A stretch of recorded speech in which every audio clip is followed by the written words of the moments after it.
Mayong hapon, Western Visayas kag Negros Occidental.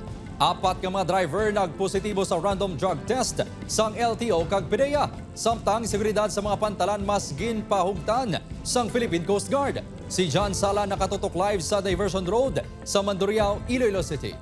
John?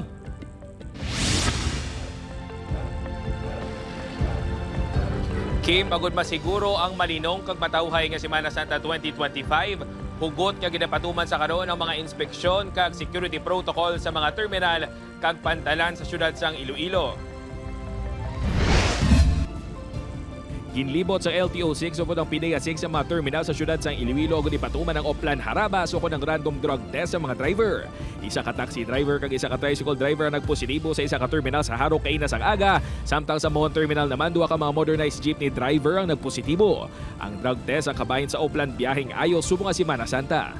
Pag nagpositive pagit, na-showcause kami sa driver, na-showcause kami ng 5 days operator.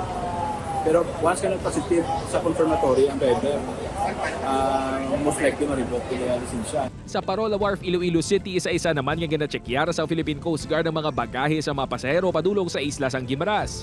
Ginaisip man ang mga pasahero santo sa manifesto kag sa passenger capacity sa masakayan. Apisa nga nagatugas ang delay na intindihan naman ini sang pila ka mga pasahero. Kung yun yung kailangan po para mas feel namin na mas safer kami, so be it. Bangod sa ginalauman niya pagdagsa sa mga bisita kag turista sa Balaan Bukid sa Jordan, Guimaras sa Biyernes Santo, maitid man ang pagchekyara sa mga sakayan antes magbiyahe. Na-check naman na tanan kapag kay every time magpreparasyon sa para sa taltal.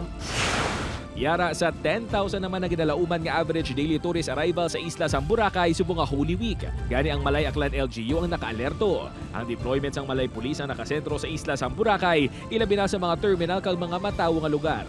Ang concern po natin is na hindi po tayo magkaroon ng mga incident like po yung mga theft, mga salisi.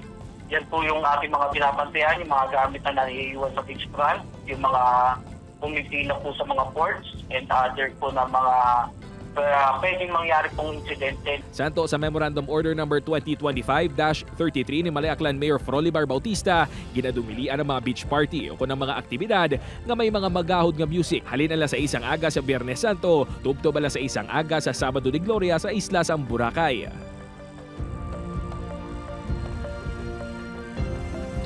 Kim, subong adlaw expected nga mas magadamo pagit ang mapauli sa ilang mga lugar. Gani expected man nga mas magapugok pagit ang trapiko ilabi na sa mga traffic choke areas diri sa Iloilo City.